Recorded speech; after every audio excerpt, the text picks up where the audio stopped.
Recently I came across an essay written by a physicist, Lawrence M. Krauss in New Yorker, Sept. 8, 2015, and thought it necessary to set the record straight. I shall, therefore, present the rebuttal/correction and justifications thereof, point by point, for the broader understanding of the people. Science is presented by Krauss as a cultural heritage. That may very well be true for his targeted audience, Westerners, but for others this notion would not necessarily augur much acceptance. For Muslims, for example, it is not as much of cultural heritage as it is religious assist. In Quran, there are references in several verses, either to the events of creation or to the processes thereof. Science, back then not being at the advanced level of today, therefore provides processual details for enhanced clarity and understanding of those verses. The point being that science is not in conflict with religion, Islam, at all. He callously drew a comparison between Kim Davis, lady who refused to issue marriage license to a gay couple, and a hypothetical jihadi, who wants to behead infidel and apostate, and a Muslim clerk who might refuse to let unmarried couple enter the courthouse, or refuse to give a marriage license to unveiled woman. The choice of term callous behavior is of significance here because his premise of science being in conflict with religions, without distinction, is flawed, so are his hypothetical comparisons drawn. It is of utmost importance to know the circumstances and injunctions, requisite, under which such actions could be carried out. A jihadi, for example, has never beheaded anyone in any country regardless. He could be an ordinary killer, should he happen to be a Muslim would sure habitually be labeled jihadi or terrorist. Beheading is carried out only by states for state-awarded sentences, like in Saudi Arabia or under Islamic State. Similarly, a Muslim court clerk cannot refuse an unmarried couple entry into the court or refuse a marriage license to an unveiled woman. Because Islamic laws would not, by default or automatically, become applicable in a foreign non-Islamic state. That is why one would never hear or see such ridiculous actions by Muslims in USA.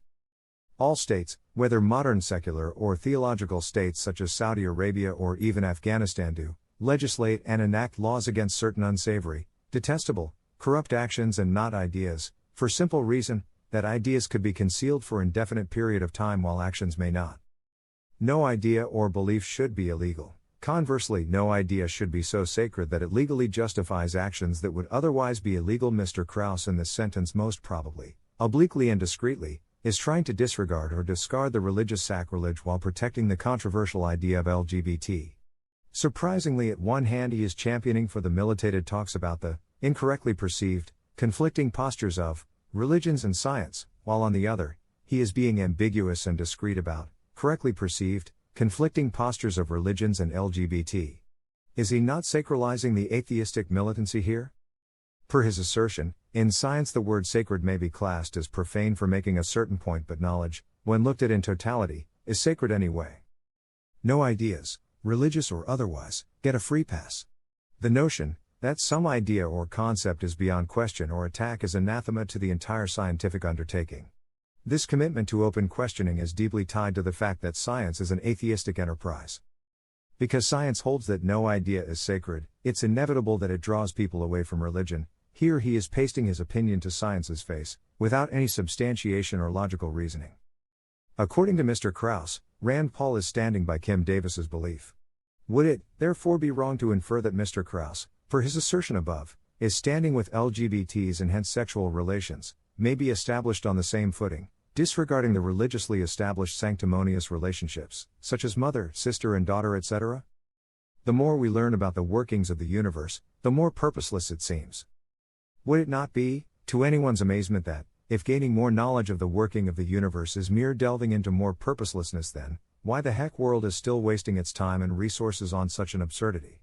Should not Mr. Krauss, then, probably be working on a barber shop or flipping burgers?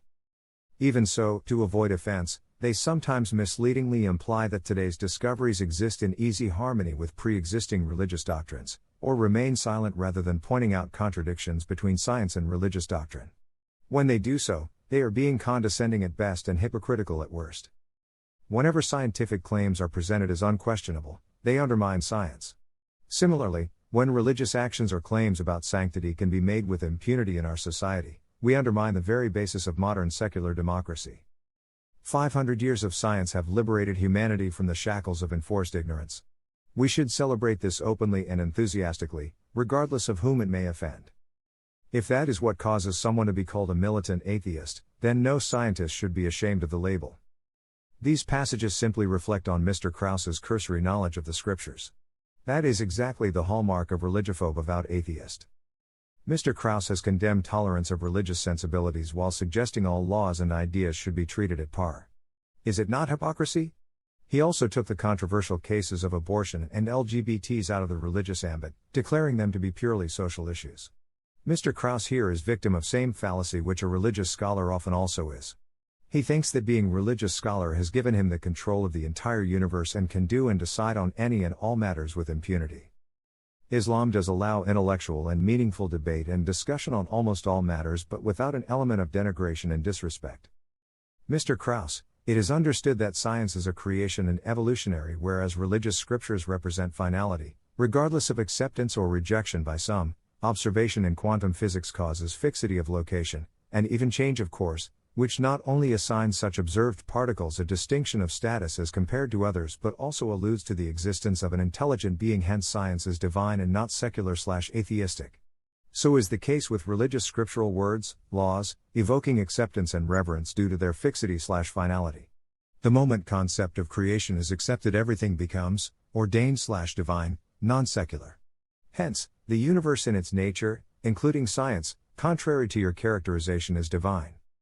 1. Science without religion is lame. Religion without science is blind. Einstein. 2. The one who combines Sufism and science will indeed acquire the truth. Imam Malik.